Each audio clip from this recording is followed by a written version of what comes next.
Kita semua, Om Swastiastu, budaya, salam kebajikan. Yang kami hormati Bapak Rektor Universitas Negeri Padang.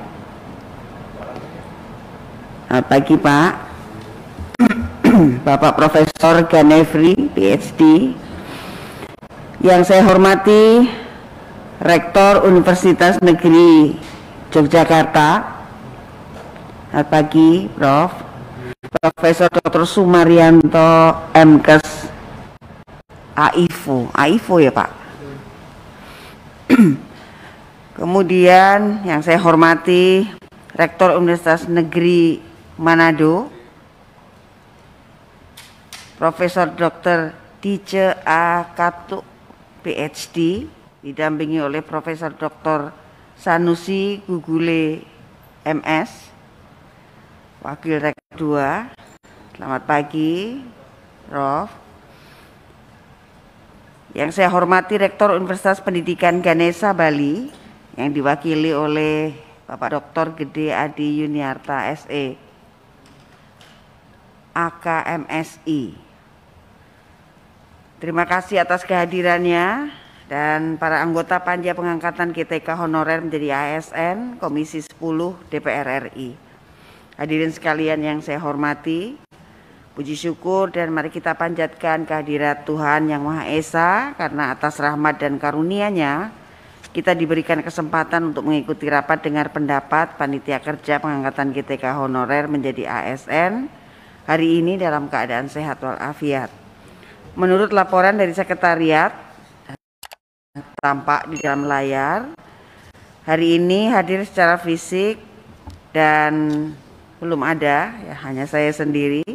Virtual adalah 8 fraksi dari 9 fraksi anggota panja pengangkatan GTK honorer menjadi ASN Komisi 10 DPR RI.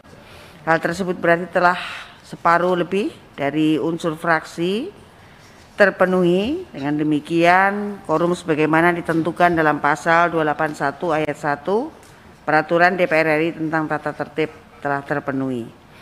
Dengan mengucap Bismillahirrahmanirrahim, berkenan kami membuka RDP hari ini dan rapat dinyatakan terbuka untuk umum. Bapak Ibu yang kami hormati, agenda hari ini adalah masukan dan evaluasi proses pengangkatan GTK honorer menjadi ASN. Kemudian jika memang ada adalah tentang basis data GTK honorer dan asal sekolah serta permasalahan yang berkaitan dengan sertifikasi guru. Apakah dapat disetujui Bapak Ibu anggota? Terima kasih. Bapak Ibu hadirin yang kami hormati, amanat konstitusi negara kepada pemerintah sebagaimana tercantum dalam pembukaan Undang-Undang Dasar Negara Republik Indonesia tahun 1945 berbunyi, melindungi segenap bangsa Indonesia dan seluruh tumpah darah Indonesia, memajukan kesejahteraan umum, mencerdaskan kehidupan bangsa, dan ikut serta melaksanakan ketertiban dunia berdasarkan kemerdekaan, perdamaian abadi, dan keadilan sosial. Dengan tegas dan jelas memposisikan pendidikan nasional pada fungsi strategis sebagai instrumen perjuangan bangsa, yang tidak hanya berfungsi untuk mencerdaskan kehidupan bangsa, tetapi juga untuk membangun peradaban bangsa. Oleh karena itu, pendidikan harus diselenggarakan dan dikelola dengan baik supaya didapatkan hasil pendidikan yang bermutu, yang menjadi modal sumber daya manusia yang berkualitas dan berdaya saing, dan menjadi salah satu bentuk investasi yang menentukan masa depan bangsa. Di antara instrumen penentu pendidikan yang bermutu adalah guru dan tenaga kependidikan, yang pada kenyataannya terdapat banyak permasalahan yang sampai kini tidak selesai.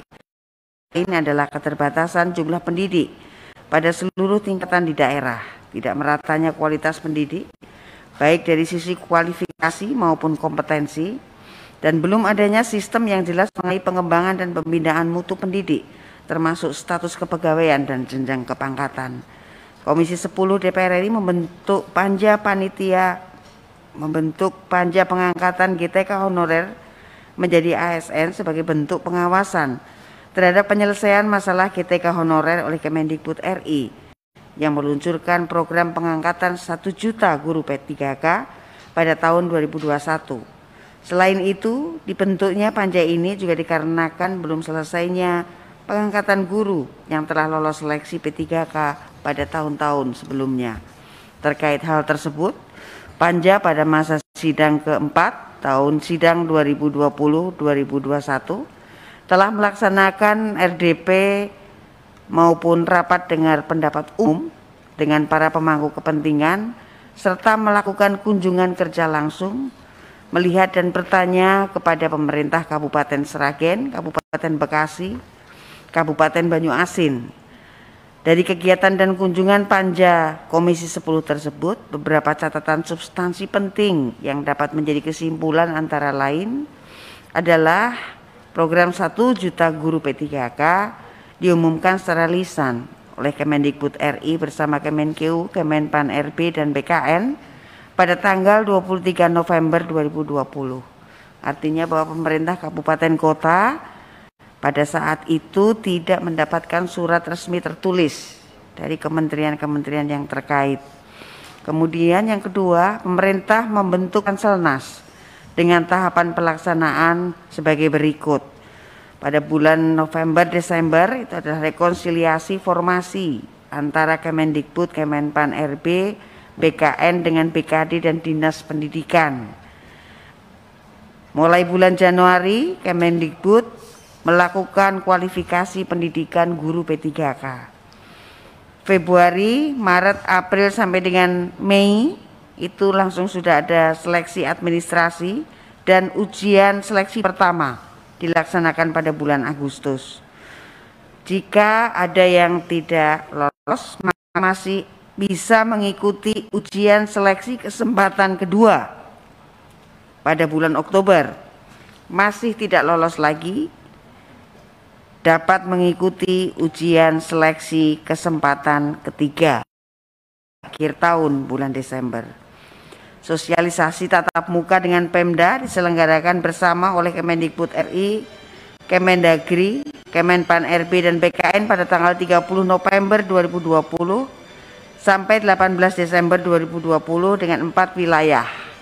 Ada di Makassar, Batam, Bali, Semarang dan Jogja. Sampai dengan batas waktu pengusulan, kuota yang disediakan 1 juta hanya terisi 523.120.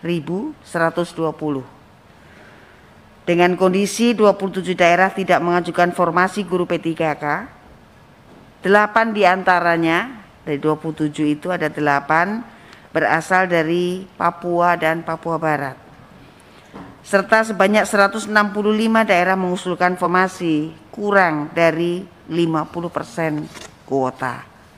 Penyebab terjadinya hal tersebut adalah karena sosialisasi yang tidak optimal serta belum adanya pemberitahuan serta tertulis oleh pemerintah pusat kepada pemerintah daerah terkait skema penganggaran untuk pembiayaan gaji dan tunjangan ASN yang diangkat melalui program 1 juta guru P3K. Pemda merasa guru P3K yang diangkat menambah beban di APBD dan tidak ada tambahan DAU untuk gaji dan tunjangan P3K yang diangkat pada tahun 2021. Berdasarkan Perpres nomor 98 tahun 2020 tentang gaji dan tunjangan P3K, pemerintah daerah khawatir tidak mampu membayar gaji dan tunjangan guru P3K jika mengusulkan sesuai kuota pengangkatan guru P3K pada tahun 2021. Kesimpulannya adalah dibutuhkan sosialisasi yang masif dari seluruh kementerian yang terkait dengan seleksi itu. Formasi dalam program 1 juta guru P3K pada tahun 2021 belum ada untuk guru agama, guru olahraga, guru kesenian, guru bahasa daerah, dan guru sekolah inklusi. Posisi guru tidak dapat dipisahkan dari tenaga kependidikan, maka formasi untuk tenaga kependidikan juga harus ada. Kemudian diperlukan perpanjangan waktu atau pengunduran jadwal pengajuan formasi pada pendaftaran seleksi guru P3K ini. Komisi 10 juga berharap ada afirmasi seleksi, karena dalam seleksi guru P3K belum ada kebijakan afirmasi untuk guru honorer yang berusia 35 tahun ke atas, guru yang telah mengabdi selama lebih dari 3 tahun, dan keberpihakan kepada guru honorer dengan masa pengabdian lebih banyak, serta guru-guru untuk daerah 3T. Yang terakhir, hasilnya adalah bahwa keadilan bagi murid di sekolah swasta. Dalam RDP dengan Komisi 10 didapatkan informasi bahwa setelah diangkat, guru P3K harus mengajar di sekolah negeri. Hal tersebut menimbulkan banyak kekurangan guru di sekolah swasta, yang gurunya tentu banyak mendaftar juga untuk menjadi P3K, sehingga hak murid untuk diajar oleh guru-guru yang memiliki kompetensi dan kualifikasi yang baik di sekolah swasta tidak terpenuhi.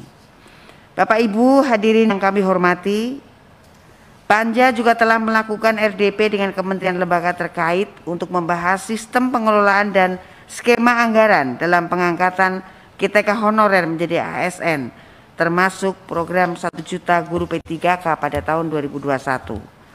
Dalam pembahasan diperoleh titik terang, yaitu informasi mengenai Undang-Undang Nomor 9 Tahun 2020 tentang APBN tahun anggaran 2021 yang menegaskan bahwa pembayaran gaji dan tunjangan guru P3K telah diperhitungkan di dalam DAU yang bersumber dari APBN. Kesempatan tersebut juga telah dimanfaatkan oleh Panja untuk memberikan masukan dan mendesak pemerintah secara cepat menyelesaikan permasalahan yang muncul terkait proses pengangkatan GTK honorer menjadi ASN, khususnya dalam program 1 juta guru P3K tahun 2021, yaitu memastikan ketersediaan anggaran. Panja mendorong pemerintah dalam hari ini, khususnya adalah Kementerian Keuangan, untuk memastikan anggaran terkait gaji guru yang lulus program 1 juta P3K telah diperhitungkan skema pembayarannya di dalam dana alokasi umum tahun 2021 sesuai pasal 11 ayat 21 Undang-Undang Nomor 9 tahun 2020 tentang APBN tahun 2021.